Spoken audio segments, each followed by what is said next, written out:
Quando a urna de Pinto da Costa surgiu no adro da Igreja das Antas, parecia dia de jogo.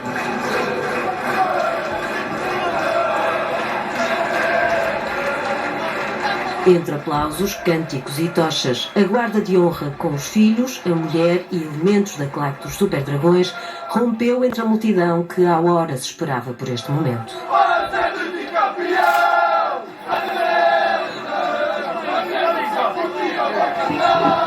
O Porto Sentido, anónimo, ficou do lado de fora em jeito de devoção para render homenagem ao homem que tantas alegrias deu em noites de bola. Um ídolo. Fez tudo pelo futebol do Porto, é o que eu penso dele. É merecedor este respeito deste povo, destes adeptos. Nunca tinha visto o futebol do Porto a ser campeão, só com ele é que eu consegui. E dele tenho muita gratidão porque foi ele que me ensinou, desde pequenino, a gostar muito desta instituição. Para mim é tudo. É um grande homem, fez tudo pelo Porto. Ele deixava a família para se dedicar ao Porto. No dia do adeus a Pinto da Costa, o Porto acordou com o céu tingido de chumbo. A igreja ainda estava deserta quando se estendeu a passadeira para o cortejo fúnebre. À missa, reservada a convidados, assistiram a família, amigos, atletas de todas as modalidades do clube e personalidades do mundo do desporto e da política. No final da cerimónia, presidida pelo Bispo de Setúbal, Américo Aguiar, e pelo Bispo do Porto, Manuel Linda, ouviu-se fado, uma das paixões do dirigente portista.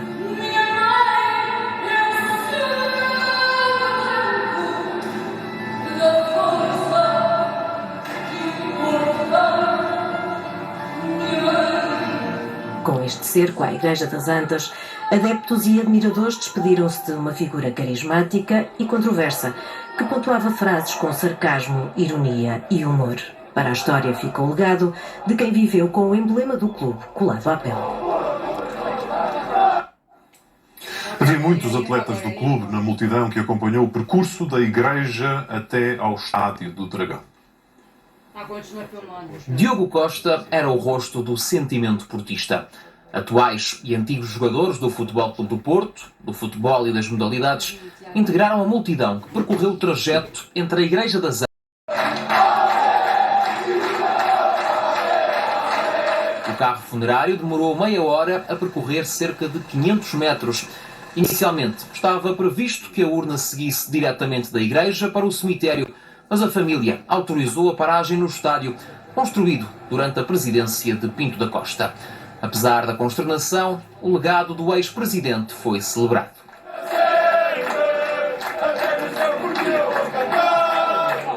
Vítor Bahia, que foi jogador e até há bem pouco tempo vice-presidente do clube, foi dos mais saudados durante o percurso. O mesmo aconteceu com Pepe, que fez todo o cortejo imediatamente atrás do carro. O ex-defesa central foi o último capitão da era Pinto da Costa.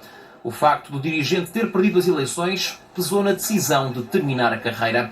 Esteve com Pinto da Costa até ao fim.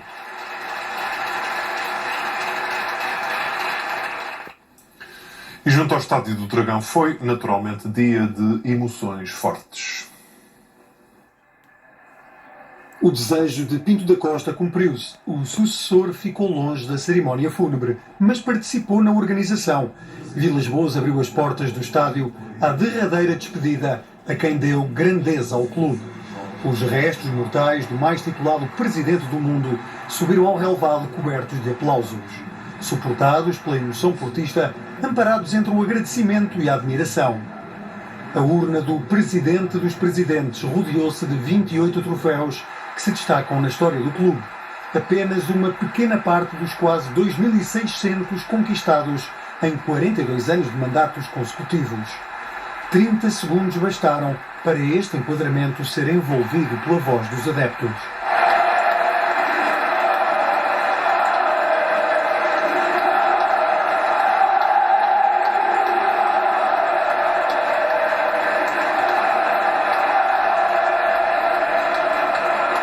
O cântico que tantas vezes ouviu em vida foi a manifestação mais espontânea de toda a homenagem e juntou todos nas bancadas.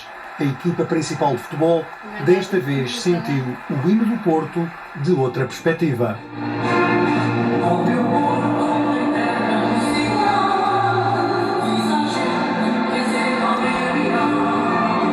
Depois do hino, programa do cortejo fúnebre no estádio tomou um caminho surpreendente para uns, expectável para outros.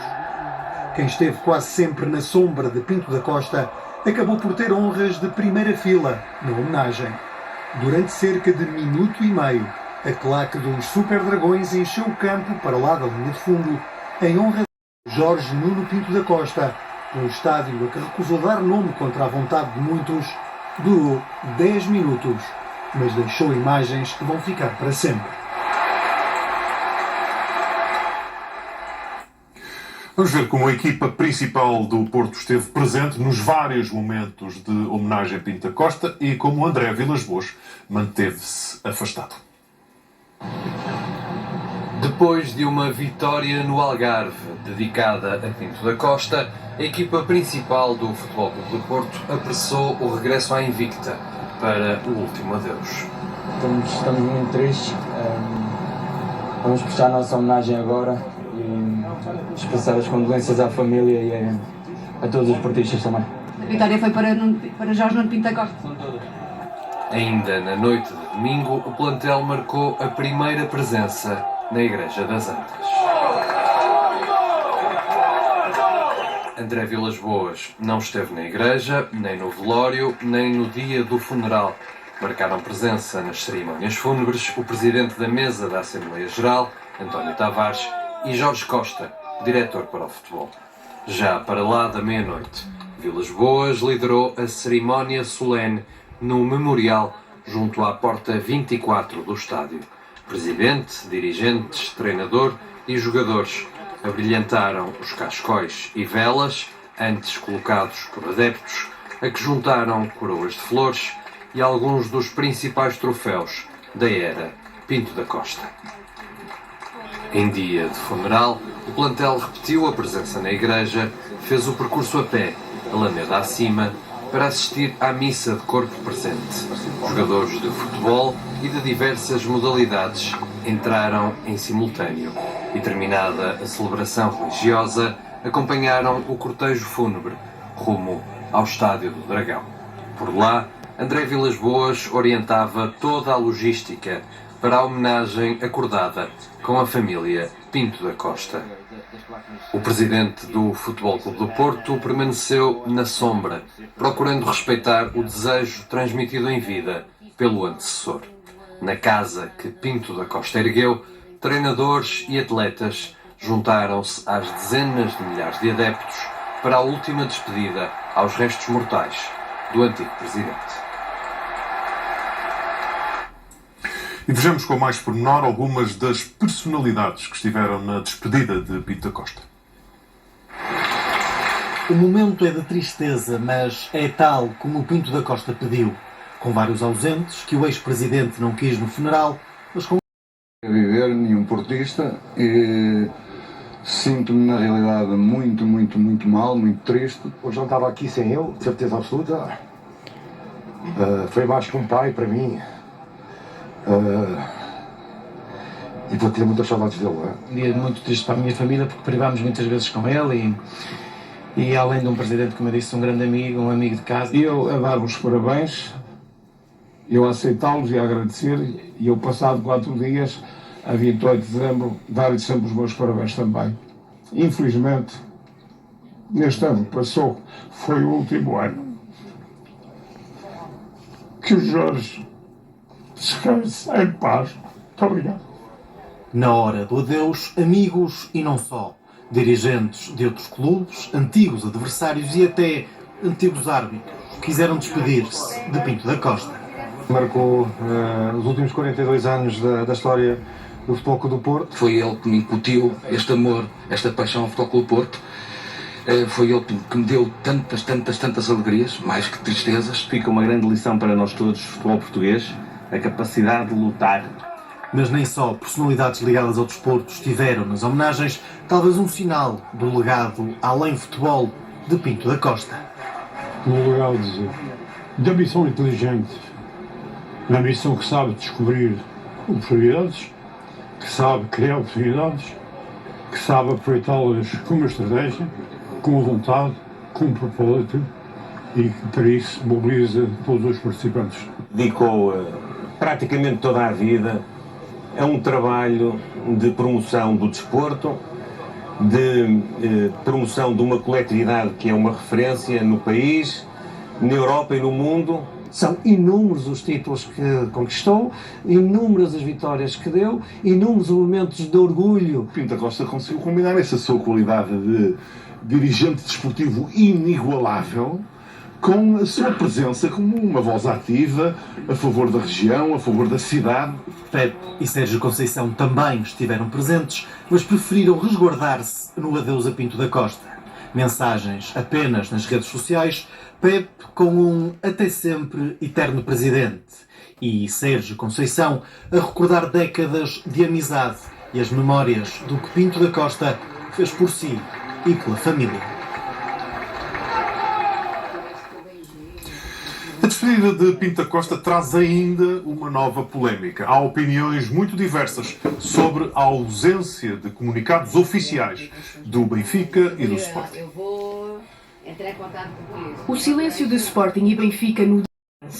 Não podemos deixar de lamentar que até este momento, nem a mim pessoalmente, nem ao Futebol Clube do Porto tenham sido interessadas nenhumas condolências. Até ao momento, o Sporting e Benfica continuam sem se pronunciar sobre a morte do ex-presidente do Futebol Clube do Porto. Há quem já tenha dito que é uma pequenez os clubes de Lisboa estarem calados. O meu amigo disse tudo, uma pequenez e não só. Portanto, são muito estúpidos. Eu recordo quando morreu o presidente do Atlético, Luís Gil, estavam na igreja o presidente do Real Madrid e o presidente do Barcelona. E houve muitas mais guerras, entre aspas, que eles tiveram entre eles, Barcelona, Real Madrid e Barcelona, mas não entendo, mas respeito. No funeral de Pinto da Costa, Deco esteve presente pelo Barcelona, Emílio Butragueño pelo Real Madrid, mas dos dois clubes lisboetas não houve ninguém. Do lado do Sporting, Frederico Varandas nunca poupou Pinto da Costa. Num país de primeiro mundo, o Sr. Pinto da Costa jamais poderia ser dirigente do que quer que fosse. Pode ter um grande sentido de humor. Pode ser uma pessoa culturalmente acima da média. No final, um bandido será sempre recordado como um bandido. A resposta surgiu pouco depois. Pinto da Costa chutou para tribunal. Já está terminado e entra amanhã uma queixa-crime nos tribunais contra o tal presidente. Não me vou pronunciar até que isso siga o seu curso normal. Troca de galhardetes em 2020 que valeu a Frederico Varandas um processo e que ainda na semana passada obrigou o presidente do Sporting a responder em tribunal sobre as acusações a Pinto da Costa, que já tinham ido mais longe. Não é preciso a justiça portuguesa dizer o que quer que seja para sabermos que o Sr. Pinto da Costa é um corruptor ativo e alguém que deveria estar banido do dirigismo desportivo há décadas. As polémicas entre Sporting e Porto eram conhecidas, mas com o Benfica de Rui Costa a história até começou por correr bem. Até que um editorial escrito por Pinto da Costa na reta final do campeonato de 22-23 mudou as relações entre os clubes. Acredito que o Porto pode ser campeão, apesar da desvantagem de 4 pontos para o Benfica, desde que em todos os jogos impera a verdade desportiva, o que nem sempre aconteceu este ano. As palavras de Pinto da Costa causaram celeuma ao presidente do Benfica. Mas sabemos o que é que essa pressão originou e, portanto, não deveríamos ser nós a ter que fazer uma participação sobre aquilo que se passou. Pinto da Costa respondeu e comparou Rui Costa a Luís Filipe Vieira. Não podemos esquecer que o presidente do Benfica foi o Delfim do presidente Luís Filipe Vieira. Muitas polémicas, troca de palavras e processos em vida, mas no momento do adeus a Pinto da Costa, o silêncio imperou no Sporting e no Benfica. O Polígrafo SIC, daqui a